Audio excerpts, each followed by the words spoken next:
warahmatullahi wabarakatuh. Waalaikumsalam. Innal hamdalillah nahmaduhu wa nasta'inuhu wa nastaghfiruh wa natubu ilaihi wa na'udzu billahi min shururi anfusina wa sayyiati a'malina. Man yahdihillahu fala mudilla lahu wa man yudlil fala hadiya lahu. Asyhadu an la ilaha illallah wahdahu la syarika lahu wa asyhadu anna Muhammadan 'abduhu wa rasuluhu la nabiyya ba'dahu. Qala Allah ta'ala ya ayyuhalladzina amanu taqullaha haqqa tuqatih wa la tamutunna illa wa antum muslimun. Amma ba'd, fa inna asdaqal hadithi kitabullah wa khairal hadi hadi Muhammadin sallallahu alaihi wasallam wa syarrul umuri muhdatsatuha fa inna kulla muhdatsatin bid'atun wa kulla bid'atin dhalalatun wa kulla dhalalatin finnar. Ma'asyiral muslimin wal muslimat, bapak-bapak dan ibu-ibu, ikhwan dan akhwat jemaah pengajian rahimakumullah. Alhamdulillah, kembali kita bersyukur kepada Allah Subhanahu wa taala, dan sebagai hamba Allah yang fakir kepada Allah tidak putus-putusnya kita memuji dan mengagungkan Allah Subhanahu wa taala sebagai bentuk rasa syukur kita yang setinggi-tingginya kepada Rabbul Alamin yang telah memudahkan segala aktivitas kita, terutama aktivitas kita menghamba kepada Allah, yaitu rutinitas kita yang itu merupakan ubudiyah kita, penghambaan kita di sisi Allah Subhanahu wa taala. Makanya patut kita syukuri, karena tidak semua orang dimudahkan oleh Allah untuk bersyukur kepada Allah Subhanahu wa taala. Baterainya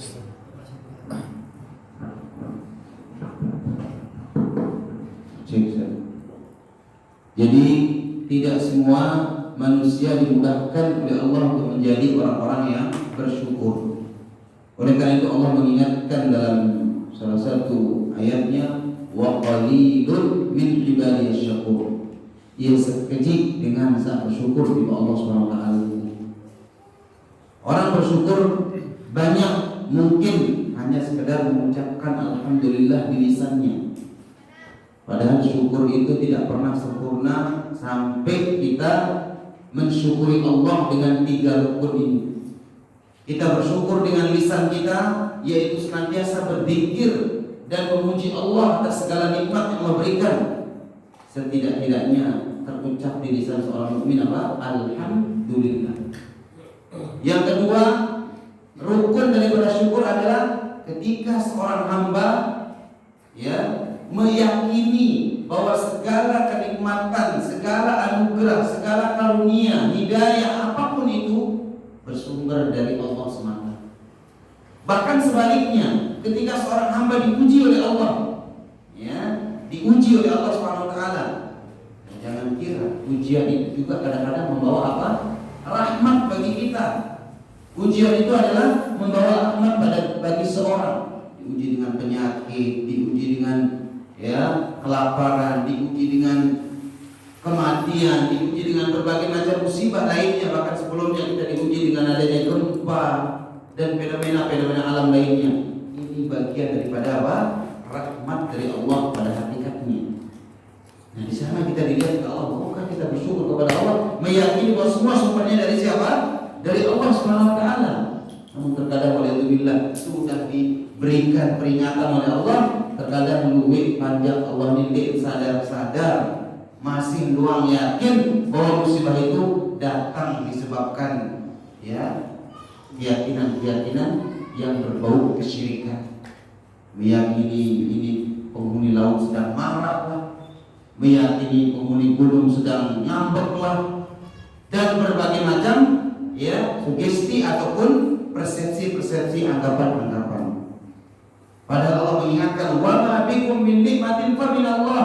Nikmat apa saja yang kalian dapatkan itu hakikatnya dari Allah. Sebaliknya tatkala musibah, wa ma asabakum wa bima kasabat aydikum, dan semua yang menimpa kalian itu disebabkan dosa-dosa kalian.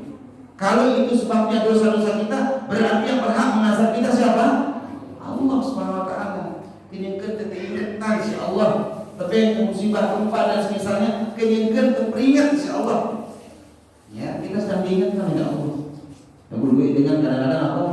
Ini baru ini di luar tebing sedekah laut ini jari ini akibat ini tua bank pemilik apa namanya penjaga gunung ini makanan atau apa namanya sesajen dan lain sebagainya misalkan akhirnya alhamdulillah berbalik arah ketika Allah uji dia kok tambah syirik kepada Allah dia tidak akan bisa tuntas masalah itu. Yang ketiga rukun daripada syukur adalah menjadikan semua nikmat yang Allah berikan kepada kita ini tidak lain dan tidak bukan sebagai sarana untuk mendekatkan kita kepada sisi Allah Subhanahu wa taala. Ini tujuan para jemaah. Dik tapi yang mobil salat kali kalau berkoya-koya doang. Dik tapi yang hati Allah kalau berkoya-koya, tapi yang nikmat sehat untuk sedang bersenang-senang tidak. Memang ini ujian. Innamal hayatud dunya la'ibun wa lahwun min Allah. Dalam Al-Qur'an. Ya, sesungguhnya kehidupan ini adalah apa? Penuh dengan tipu daya dan permainan senda gurau. Lalu ini hanya kehidupan dunia ini. Harus diingat bahwa apa? Wa inna darul akhirah lahiyal hayawan. Ya, sesungguhnya kehidupan akhirat itulah kehidupan yang sesungguhnya. Wal akhiratu khairun wa abqa. Dalam Al-Qur'an diingatkan dan akhirat itu jauh lebih baik dan lebih kekal. Dan lain sebagainya daripada ayat-ayat yang menjelaskan bahwa dunia ini hakikatnya hanya permainan semata, hanya dongeng semata. Jangan kita tertipu dengan dongeng-dongeng dunia ini. Ya, karena apa? Dunia ini semuanya terlaknat kata Nabi SAW kecuali orang-orang yang berzikir kepada Allah, orang-orang yang ibadah kepada Allah, dan orang-orang yang mengisi waktunya untuk berdakwah, menyampaikan ilmu dan mengajarkan ilmu dan mencari ilmu tersebut. Sisanya itu semua terlaknat dan mati apa? Semua dibenci oleh Allah Subhanahu wa taala. Makanya jangan bangga kita ya ketika seorang hanya menjadikan dunia ini sebagai berkoya-koya ataupun sebagai apa? Hal-hal yang dapat memuaskan dia dalam hal dunianya. Tidak. Mari kita jadikan nikmat Allah ini sebagai sarana untuk mendekatkan kita kepada Allah Subhanahu wa taala. Dahulu dikatakan oleh seorang ulama, ya, kullu nikmatin la tuqarribuka ila Allah fahiya nikmah. Setiap nikmat apa saja yang kau peroleh, yang kamu dapatkan, kemudian tidak bisa mendekatkan dirimu kepada Allah, maka hakikatnya itu bukan nikmat tapi apa? Musibah itu. Hati-hati para jemaah. Tapi jabatan insyaallah nih, jalian jabatan ini humane dunia semata. Bagaimana kita berjuang dengan posisi itu, dengan jabatan itu untuk mencari ridho Allah, untuk membantu umat Islam, untuk mendekatkan diri kita kepada Allah Taala. Dengan dinani tebing jabatan jalian manfaat untuk menyiksa manusia, untuk menghalangi orang menuntut ilmu agama, menghalangi orang untuk berdakwah di jalan Allah, menghalangi orang untuk menegakkan yang syiar Islam dan sebagainya dengan posisi yang dia miliki. Hati-hati, ini mas'ul di hadapan Allah, ini ditanya, ini mas'ul oleh Allah nanti. Nabi bersabda dalam sebuah hadis yang diriwayatkan oleh Imam Tirmidzi dan yang lainnya, alaihi salatu wassalam mengingatkan kepada kita, la tazul qadama 'abdin hatta yus'ala an arba'. Hendak bergeser kaki seorang hamba pada hari kiamat sampai dia lolos 4 pertanyaan dulu. Ya, bayangkan di terik panas matahari yang didekatkan 1 mil dari kepala kita, dalam keadaan kita telanjang, dalam keadaan kita tidak ada sehelai kain pun di tubuh kita, mungkin saja ngendek tulung. Saat itu tidak ada naungan kecuali naungan siapa? Naungan Allah Subhanahu wa taala. Selaku dengan panjang Allah butuh naungan, bantuan kepada Allah Subhanahu wa taala. Tapi semua itu tidak akan lolos orang hamba sampai dia bisa menjawab semua pertanggungjawaban di hadapan Allah, di antaranya 4 hal ini. Ditanya tentang umurnya, ditanya tentang apa? Masa mudanya, ditanya dia tentang yaitu kesehatan yang Allah berikan, dan juga diantaranya ditanya dia tentang harta, dari mana dia dapatkan dan kemana dihabiskan apa harta tersebut. Ini para jemaah menjadi renungan bagi kita selaku bahwa berbagai kondisi ya sugih masih tanggung jawab pelik di hadapan Allah.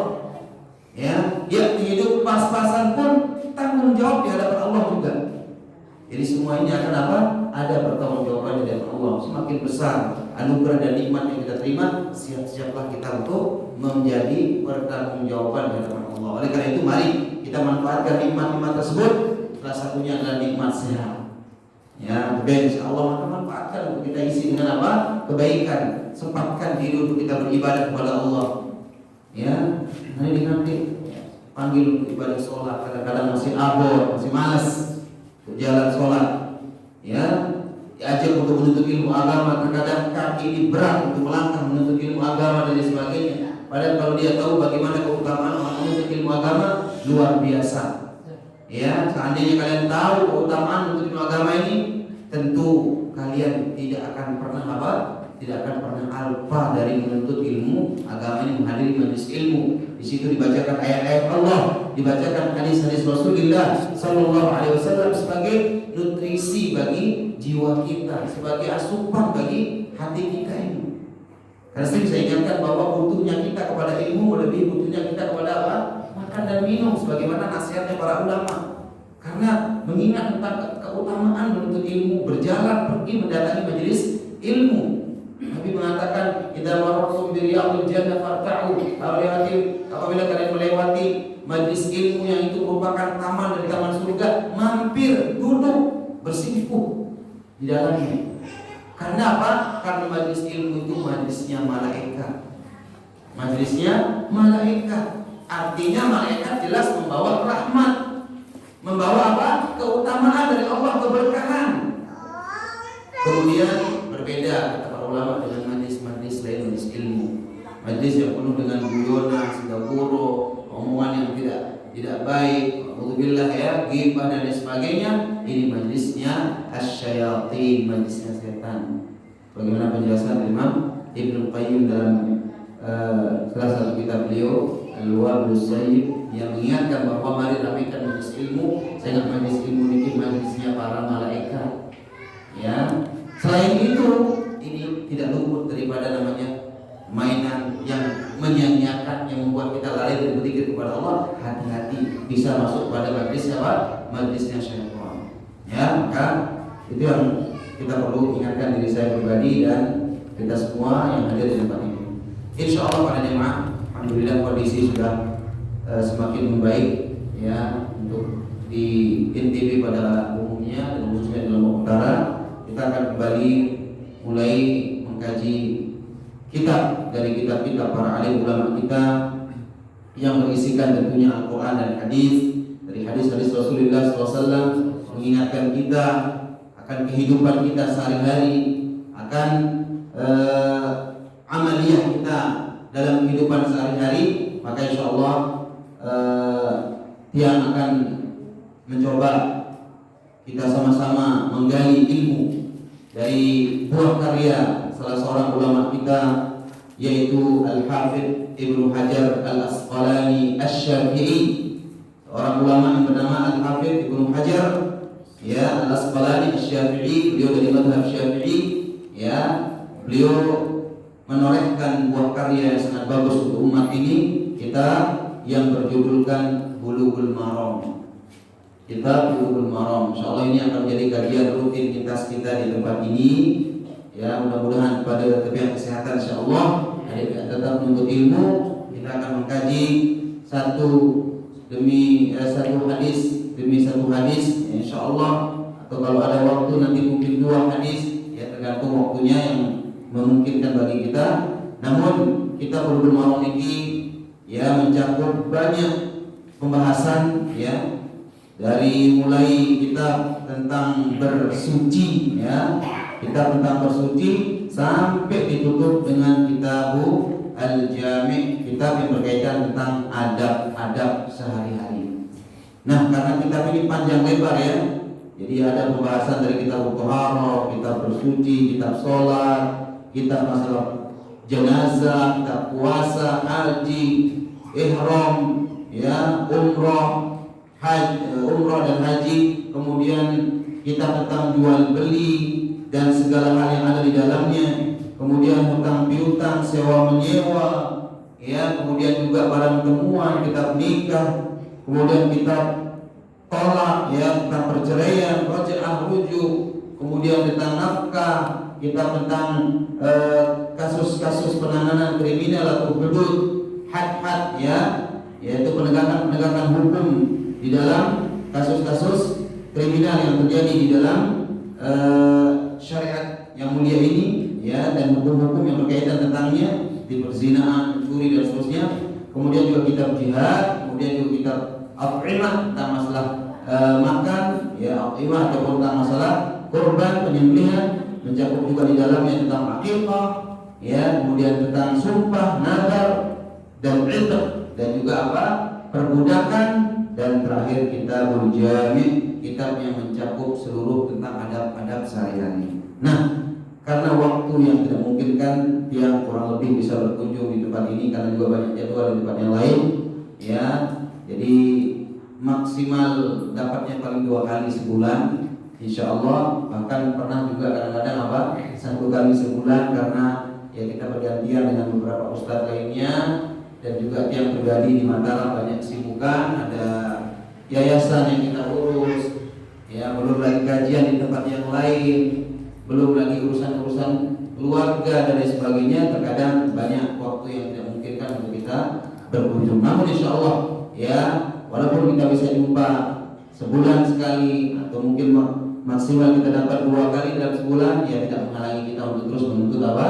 Ilmu ini, insya Allah. Yang penting kita dapat keberkahan dari Allah Subhanahu Wa Taala, ya, sedikit yang penting mendapatkan keberkahan. Nah, oleh karena itu saya memilihkan bab dari kitab Bulughul Maram ini, bab yang terakhir, ya. Jadi baik otak tapi telong, ya. Kalau didengarkan mana-mana dia mau otak, mau elong, ya. Maka oleh karena itu insyaallah kita ambil yang paling terakhir dari kitab Bulughul Maram, ya, yang membahas tentang kitabul jami' fi babil adab. Kita akan bahas tentang masalah apa?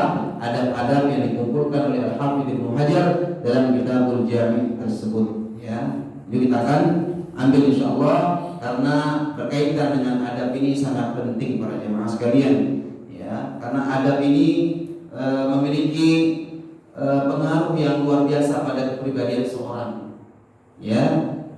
Oleh karena itu setelah kita memperbaiki tauhid kita, memperbaiki akidah kita, maka perlu ada keselarasan antara akidah yang baik, keimanan yang kokoh pada diri seorang, ya, untuk diaplikasikan, diwujudkan, diamalkan,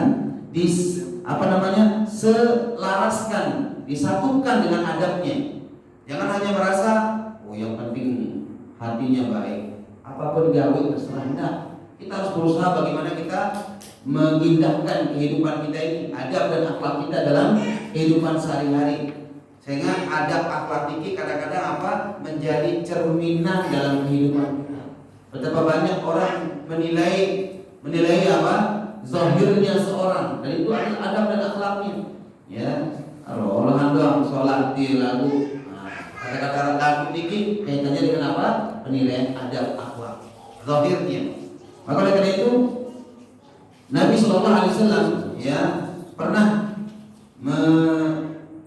mendapatkan pengaduan, ya, suatu ketika beliau diadukan perihal seorang perempuan yang lantaran ketajaman lisannya yang senantiasa melukai perasaan tetangganya. Ini contoh saja.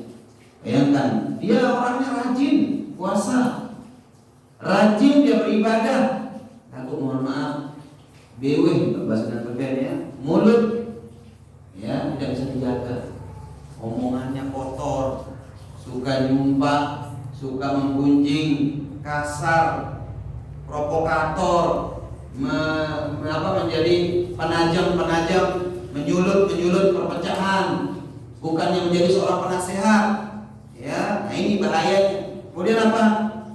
Setelah itu si pengadu merasa heran. Ternyata wanita tersebut sosok yang rajin berpuasa sunnah, sholat malam, dan sangat dermawan. Bayangkan orang dari sisi ibadah, masya Allah. Tapi ternyata salah satu bagian adab akhlak yang luput apa? Menjaga lisan. Uluwi nanti ada para jemaah, lalu salah satunya lisan, ini paling berbahaya. Apa kata Nabi? La khairu fiha hiya finnar. Dia jadi tidak bagus demi Nabi, dia di neraka. Bayangkan kalau Nabi dia wahyu dengan Allah. Dia sembarang Nabi SAW menyatakan dia surga, dia neraka. Ini hak diberikan oleh Allah Subhanahu Wa Taala. Meniti kanggo surga waktu neraka waktu tidak. Kita hanya bisa mengatakan sahih beramal marat tiga sesuai dengan sunnah Nabi. Insya Allah jaminannya apa? Surga. Kita hanya berharap. Meniti pada panjang, ya panjang Allah kasih umat Muhammad. Tidak ada orang yang bisa menentukan kamu surga, kamu neraka. Tidak ada. Yang menentukannya hanya Allah Subhanahu Wa Taala, ya, bukan kita, tapi yang menentukan Allah Azza wa Jalla. Baik. Kemudian ditanyakan lagi kepada Rasulullah SAW perihal seorang perempuan yang selalu menjaga ibadah, menjaga sholatnya, puasanya yang wajib maupun yang sunnah, serta sesekali menyisihkan sedikit harta yang dia sedekahkan. Sedekah sedikit. Kemudian dia tidak pernah melakukan ibadah-ibadah sunnah yang lainnya, namun dia tidak pernah menyakiti perasaan orang lain. Dijaga adab akhlak pergaulan dalam kehidupan sehari-hari. Apa bahasa Nabi dan telah diadukan tentang ini? Ya, hiya fil jannah. Walaupun dia model dengan dia surga mau. Surga dia dapatkan. Bayangkan, surga dia dapatkan. Nah, dari sini para jemaah kita ambil kesimpulan bahwa kita tidak bisa meremehkan yang namanya adab akhlak. Ya, oleh karena itu Nabi SAW menggambarkan dalam hadis yang lainnya, wa inna su'al khuluqi yufsidul amal kama yufsidul khallu al-asal.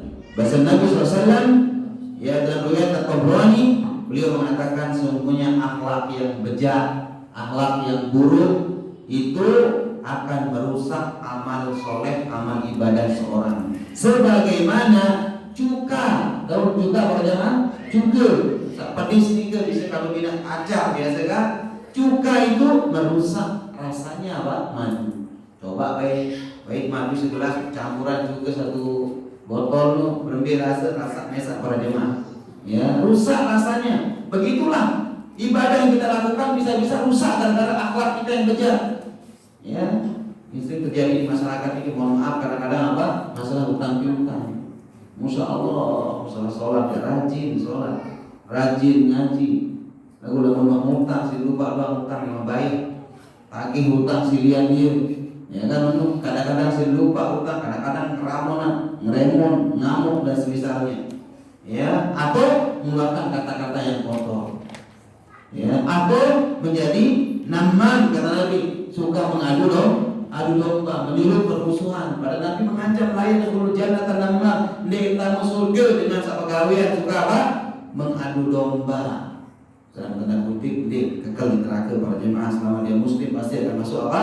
Surga. Tapi ini peringatan tentang bahayanya pelaku pengadu domba. Demikian juga hasad, dengki, iri hati dan lain sebagainya dari yang kita akan bahas nanti insyaallah dalam kitabul adab akhlak dalam kehidupan sehari-hari. Kemudian mengenai akhlak ini para jemaah azzakumullah, akhlak ini betul-betul memiliki keutamaan yang sangat banyak. Ya, saya akan sebutkan beberapa keutamaan baru kita masuk ke dalam babnya insyaallah. Istimewa akhlak menurut pandangan Islam. Yang pertama, Allah Subhanahu wa taala, ya. Allah Subhanahu wa taala memuji rasulnya yang mulia lantaran apa? Lantaran akhlak. Coba bayangkan, lantaran akhlak Nabi kita yang mulia, lantaran terboyak sosok manusia yang menjadi panutan dalam berakhlak, Anda tidak lain kecuali Rasulullah Sallallahu Alaihi Wasallam. Saya nggak ini waktu uji akhlak si Nabi, si Allah Subhanahu Wa Taala. Ya, kalau kita belum ada jaminan. Oleh karena itu kita panutan kita hanya baginda Rasul Alaihi Wasallam dalam urusan akhlak. Mana pujian Allah? Baca dalam Al-Quran surat Al-Qalam. Allah mengatakan nun wal qalam wa ma yasturun ma anta bi ni'mat rabbika bimajnun wa inna laka la ajran ghayra mamnun wa innaka la'ala khuluqin 'azim. Penghujung ayatnya Allah menyebutkan sesungguhnya engkau wahai Muhammad orang yang memiliki akhlak yang sangat mulia, sangat agung. Makanya ya perlu laqad lakum fi Rasulillahi uswatun hasanah. Telah ada pada diri Rasulullah teladan yang baik. Ya, bagi bagaimana kita bertauhid, bagaimana kita beribadah hanya kepada Allah, bagaimana menjalankan sunnah Nabi alaihi salatu wassalam, dan bagaimana kita bermuamalah, berakhlak, bersosial. Dinara panutan kecuali siapa yang mulia Rasul sallallahu alaihi wasallam. Karena Allah sudah merekomendasi, memberikan tazkiyah, pujian ya kepada kita. Laqad kana lakum, sungguh telah ada pada diri kalian suri toladan yang baik, atau telah ada pada diri Rasulullah SAW untuk kalian suri toladan yang baik, uswatun hasanah ya. Maka oleh itu apa yang datang dari Nabi SAW mari kita berusaha untuk semaksimal mungkin mengamalkannya, dan apa yang dilarang oleh beliau maka kita berusaha ya semaksimal mungkin untuk meninggalkan atau menjauhinya. Kemudian yang kedua, Nabi juga bersabda dalam hadis yang lain tentang keistimewaan akhlak ini. Keutamaan akhlak adalah innama bu'ithu liutammima salihal akhlak. Aku diutus oleh Allah semata-mata hanya untuk menyempurnakan akhlak yang baik. Ini bahasa Nabi SAW. Kemudian yang ketiga, akhlak yang mulia adalah salah satu faktor terbanyak yang memasukkan manusia ke dalam surga kelak. Akhlak yang mulia para jemaah, ya, akhlak yang mulia. Kemudian yang keempat, bahwa taraf kemuliaan akhlak adalah sebagai barometer keimanan seorang. Dia dengan terukur dengan bagus keimanan atau di akhlak. Ya. Makanya pertama kali perbaiki keimanan kita, perbaiki hati kita. Insya Allah lamun hati yang bagus, lamun akidah bagus, lamun keimanan bagus, Allah akan memberikan taufik kepada kita akhlak yang mulia. Aku itu nih, kita berusaha akhlak Allah, iman masih kacau balau, tidak akan mungkin para jemaah. Berawal dari sini dulu, at-taqwa hahuna. Bahasa Nabi dalam hadis yang lainnya, ketakwaan itu mulai dari sini dulu. Ini keadaan hati, mulai dari hati dulu. Perbaiki akidah kita, perbaiki keimanan kita kepada Allah, perbaiki ma'rifatullah kita mengenal Allah dulu, mengenal Nabi yang mulia sallallahu alaihi wasallam. Kemudian ya mengenal hal-hal daripada syariat yang Allah syariatkan, yang Nabi syariatkan, baru akan muncul akhlak-akhlak yang mulia. Kayak mustahil orang kalau sekedar akhlak saja mau diharapkan, tapi akidahnya bobrok, akidahnya enggak benar, susah. Ya, maka perbaiki iman kita, perbaiki hati kita, insya Allah akan lahir akhlak-akhlak yang mulia. Oke. Kemudian yang kelima juga, ya kita sudah sebutkan hadisnya, banyak sekali hadisnya. Yang kelima, kemuliaan seorang mukmin itu ya ketika akhlaknya apa? Semakin mulia. Jadi semakin mulia akhlak seorang mukmin, semakin besar pula apa? Ya, akhlaknya dia kepada Allah dan kepada Rasul sallallahu alaihi wasallam. Nabi pernah bersabda dalam sebuah hadis ya yang bunyinya inna habbakum ilayya ahasinukum akhlaqa. Sesungguhnya yang paling ya aku cintai, atau manusia yang paling aku cintai kata Nabi, yang paling bagus akhlaknya. Jadi Nabi tidak ada teman dengan bagus akhlak. Ya. Kemudian al-muwattaquna aknafan alladzina ya'lafun wa yu'lafun. Dan orang yang baik kepribadiannya adalah orang yang mudah diajak bergaul. Ya, orang yang mudah bergaul dan mudah diajak apa? Bergaul. Tadi hidup pada jamaah deh. Ya, kehidupan kita bermasyarakat kadang-kadang dengan kaku, sapa-sapa diiming-iming, ya, disalamin tidak jawab. Nah ini kan akhlak siapa yang ditiru? Apa ada akhlak seorang mukmin seperti ini? Assalamualaikum, nengok dijawab. Ya, karena apa? Karena faktor akhlak yang buruk. Maka dengan itu kata Nabi SAW, ya inna habbakum ilayya ahasinukum akhlaqa al-muwatta'un aknafan alladzina ya'lafun wa yu'lafun. Jadi yang paling aku cintai di antara kalian yang paling bagus akhlaknya kata Nabi SAW, dan kepribadian yang paling baik adalah yang mudah bergaul dan mudah diajak apa? Bergaul, berteman, bersahabat. Tentunya dalam koridor yang dibenarkan oleh apa? Syariat kita. Ya, bukan berarti yang nanti melampaui syariat, melampaui batas, tidak, tapi yang sesuai dengan koridor syariat kita. Nah, kemudian Allah dalam hadis juga diperkuat tentang masalah poin yang kelima ini. Inna syarran nasi mansilatan inda Allah yaumil qiyamah man wada'ahu aw tarakahu nas ittiqa'a fuhshihi. Sesungguhnya manusia yang paling buruk kedudukannya di sisi Allah pada hari kiamat adalah orang yang dihindari oleh manusia karena takut dari kejahatan dan akhlaknya bejat. Tidak dengan baris sapa, si akhlak, si lengit akhlak. Tidak ada yang berani nyapa dia gara-gara akhlaknya buruk sekali orang itu. Jadi hati-hati, ini orang yang paling jelek di hadapan Allah nanti ketika manusia menjauhi dia gara-gara akhlaknya yang bejat. Tidak ada orang berani nyapa dia gara-gara dia apa? Ya, alhamdulillah mungkin dia preman yang ditakuti, manusia yang akhlaknya bejat, orang akhirnya pada takut. Hati-hati, ini manusia mungkin sekarang kalau ditakuti di hadapan manusia, jemaah termasuk syarrun nas indallah. Manusia paling lengit jemaah kedudukan di hadapan Allah Subhanahu wa taala. Karena Rasulullah tidak demikian. Rasulullah itu justru apa? Dicintai oleh kawan dan lawan. Semua mencintai Rasulullah SAW, mengakui akhlak beliau. Ya, bahkan tidak sedikit ya orang kafir pun mengetahui bahwa Muhammad itu shadiqul amin, manusia yang jujur, manusia yang amanah. Bayangkan, ini tidak hanya sekedar dari kalangan orang Islam yang mengakui hal ini, dari kalangan orang-orang kafir pun mengakui tentang kepribadian akhlak Rasulullah SAW. Yang kenang semakin mulia akhlak seorang mukmin, maka semakin tinggi pula derajat yang akan dia dapatkan baik di dunia maupun di akhirat. Ya, sebagaimana disebutkan dalam hadis bahwa sungguhnya paling aku cintai di antara kalian adalah orang yang paling dekat, orang yang paling aku cintai di antara kalian dan yang paling dekat majlisnya denganku pada hari kiamat adalah orang yang paling baik akhlaknya. Ya, paling mulia akhlak. Yang ketujuh, akhlak yang mulia para jemaah akan membuahkan banyak pahala. Ya, lantaran kemudahan dia melakukan serta cakupannya yang sangat luas. Artinya, ketika orang memiliki akhlak luar biasa, banyak kebaikan-kebaikan yang akan terlahirkan dari dia, sehingga pahala pun akan terus dia dapatkan. Kemudian akhlak yang mulia akan membuahkan pahala yang banyak karena ia terkait dengan hubungan, yaitu muamalah sesama makhluk, sesama manusia. Ini penting. Di samping kita menjaga hubungan hablum minallah, maka jaga pula hablum minan nas, hubungan kita dengan manusia. Salah satunya dengan menunjukkan akhlakul karimah, adab dan akhlak kita dalam kehidupan sehari-hari. Dan yang terakhir, menunjukkan kemuliaan akhlak tersebut, Rasulullah SAW mengajarkan kepada kita untuk senantiasa berdoa, menunas kepada Allah Subhanahu wa taala apa?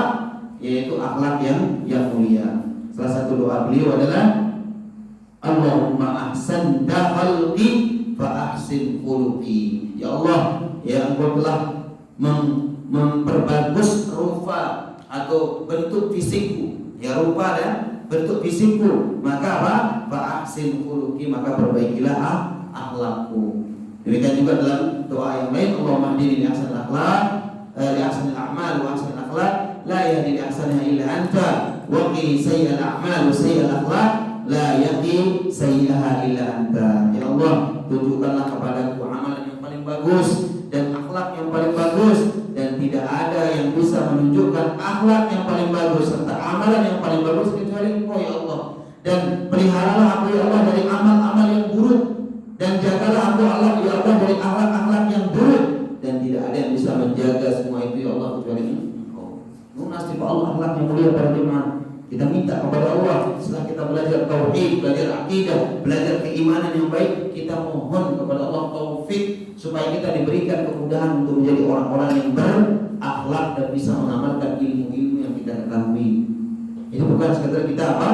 Kita mengetahui, mendengar, mengikuti pengajian, tapi ternyata kita tidak ada usaha untuk memohon kepada Allah. Dan ini yang paling penting, seorang bermunajat kepada Allah, ngendeng kepada Allah, akhlak yang mulia serta berlindung dari akhlak yang jelek. Juga dalam doa yang lain, Allahumma inni a'udzubika min munkaratil akhlak wal a'mal wal ahwa, yang artinya ya Allah, aku berlindung kepadamu dari keburukan akhlak, amalan dan hawa nafsu yang tidak baik. Ini kita minta kepada Allah, ya, kita mohon akhlak yang baik dan juga berlindung daripada keburukan akhlak tersebut. Khawatiruddin azakumullah, Namun untuk diketahui bahwa akhlak dan adab, akhlak ini ada dua macam. Ada akhlak yang dikatakan oleh ulama dengan istilah apa? Jibilli. Jibilli itu adalah akhlak yang merupakan watak asli, ya. Akhlak merupakan apa? Watak asli. Ya, jadi merupakan apa? Watak asli, bawaan. Ya. Ini merupakan jibilli. Maka yang seperti ini adalah tentu apa? Tentu seseorang tidak mampu, ya, memilikinya kecuali siapa? Allah yang memang memberikannya. Contoh misalkan dia penyabar, dia diam, tidak banyak berbicara, yang tidak, kemudian dia penyantun dan lain sebagainya. Terkadang ada sifatnya apa? Jibili, ada bawaan, ada orang masya Allah memang diberikan tabiat oleh Allah seperti itu. Ya, diberikan tabiat oleh Allah seperti itu karena memang Abdullah bin Mas'ud seorang sahabat yang mulia pernah mengatakan innallaha qasama bainakum akhlaqakum kama qasama bainakum arzaqakum.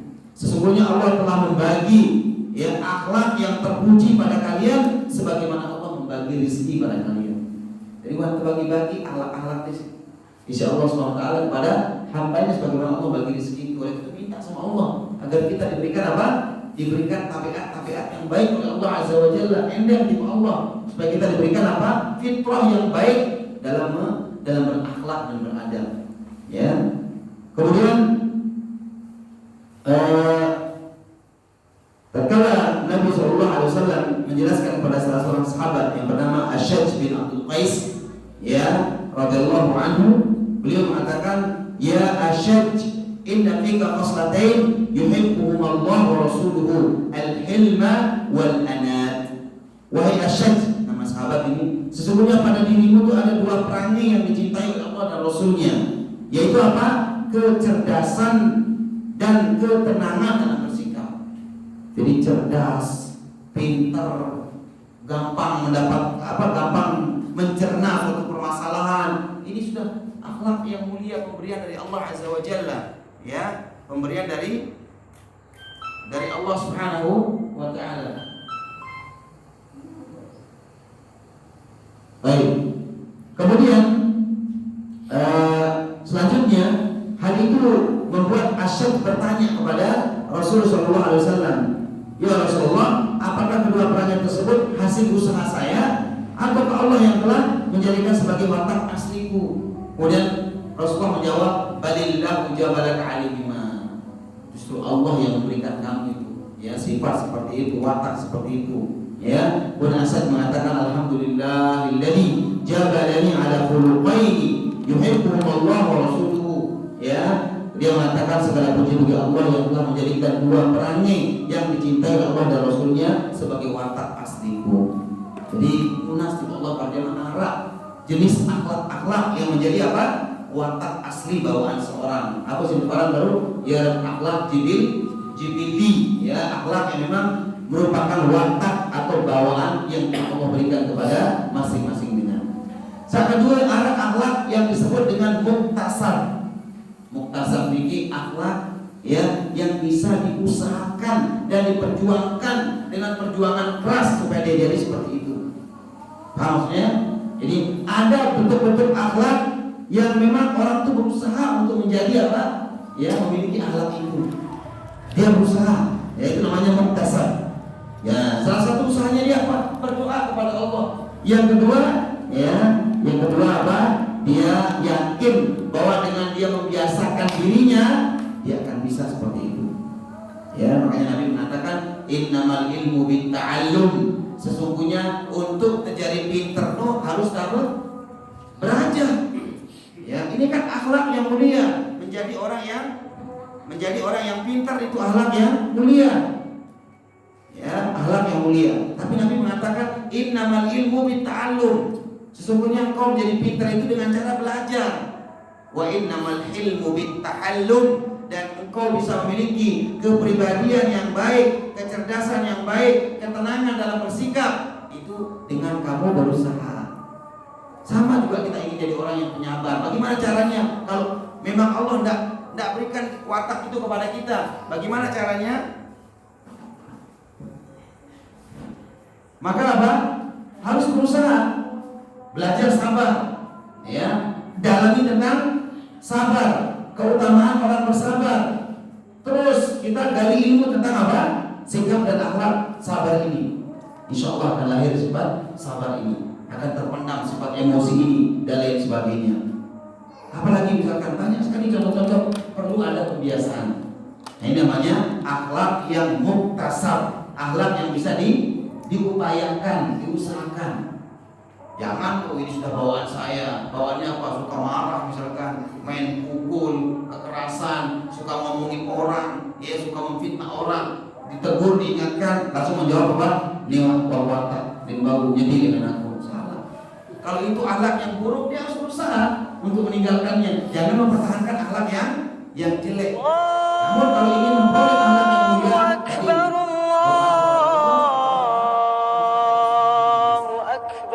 dengan pembiasaan Allah akan apa?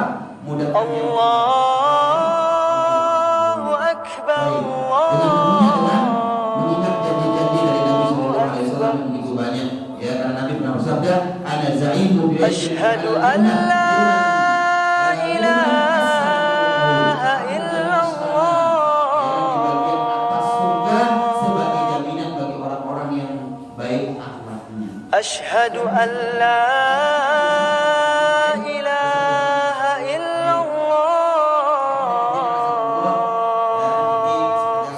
Bukan dimastiin ya, kita masuk kepada satu hadis. Asyhadu anna Muhammadar Rasulullah.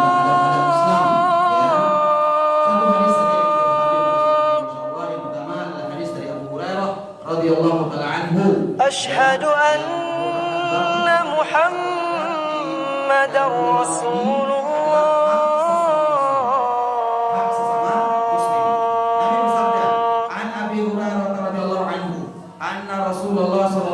Hayya 'alas shalah.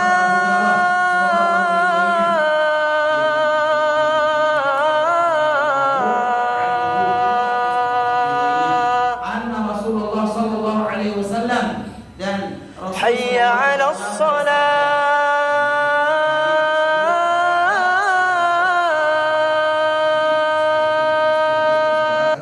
Keras ya, kita juga melafazkan sallallahu alaihi wasallam atau Allahumma shalli ala Muhammad dan seterusnya. Yang penting kita berselawat.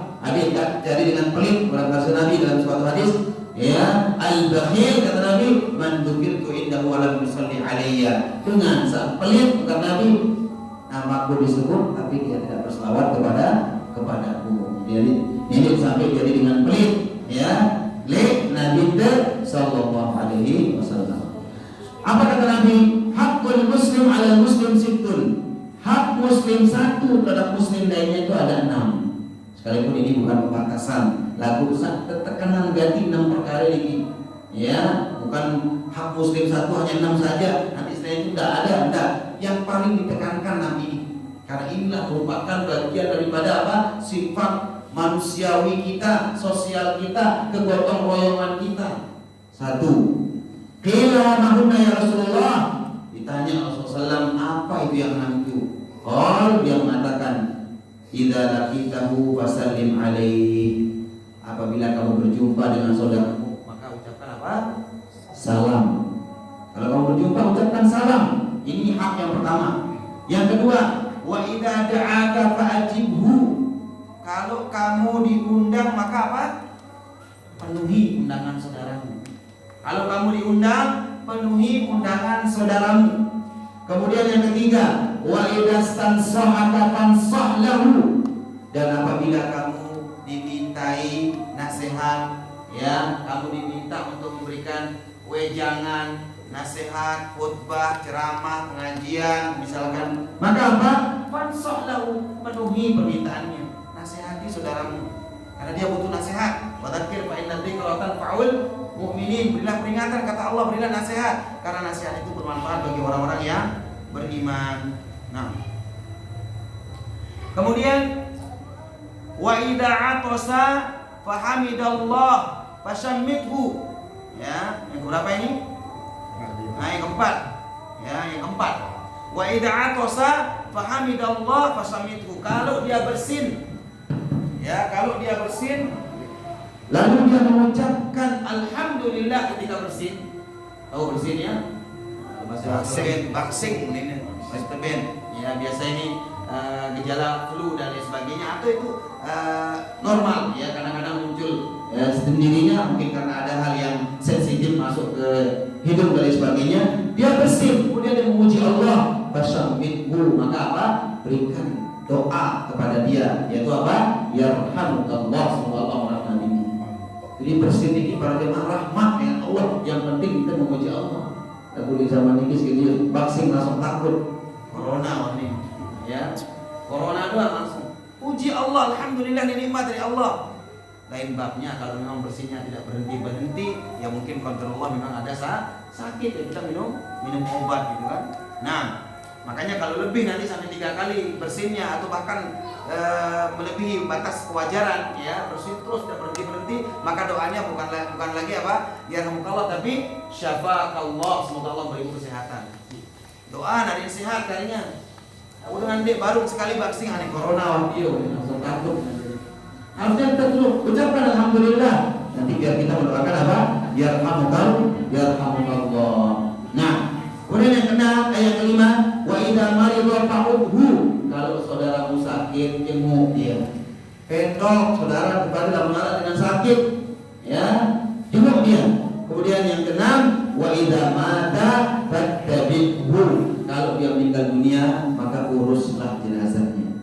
Ya, sampai kita mengikuti apa? Pengantaran jenazah tersebut. Nanti di para jemaah 6 hak muslim satu dengan muslim lainnya.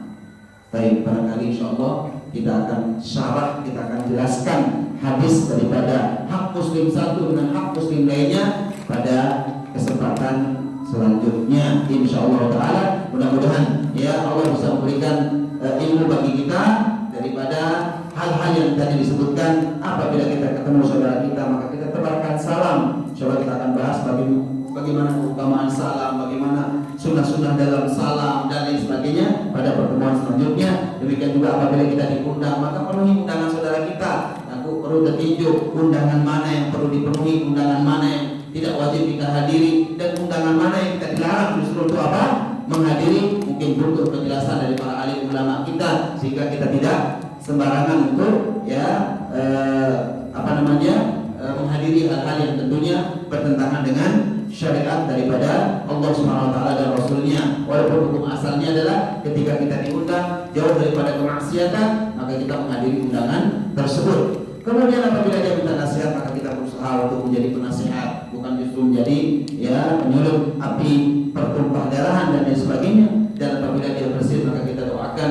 Kalau dia lupa, dia memuji Allah Azza wa Jalla. Kemudian apabila dia sakit, kita jenguk dia. Dan seperti apa keutamaan menjenguk orang sakit dan bagaimana adab-adab menjenguk orang sakit, ini butuh pembahasan sendiri berjemaah. Kemudian apabila dia meninggal, kita mengurusi jenazahnya. Bagaimana keutamaan orang memandikan jenazah, bagaimana keutamaan orang mensolati jenazah, bagaimana keutamaan orang mengantarkan jenazah saudaranya. Ini butuh juga penjelasan ya sendiri-sendiri dari kalangan para alim ulama kita.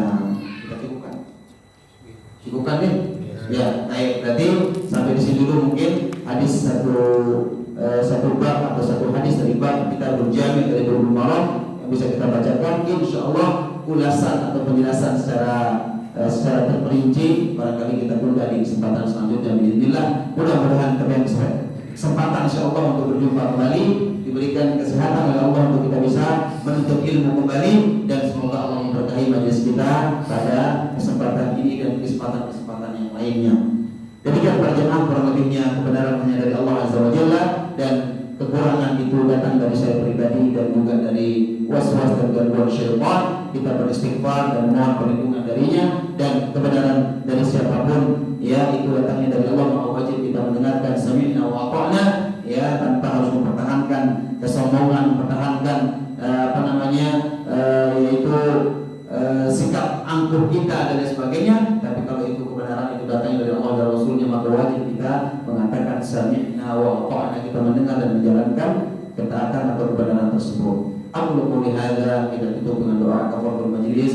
Subhanallah wa bihamdika asyhadu an la ilaha illa anta astaghfiruka wa atubu ilaik. Wassalamualaikum warahmatullahi wabarakatuh.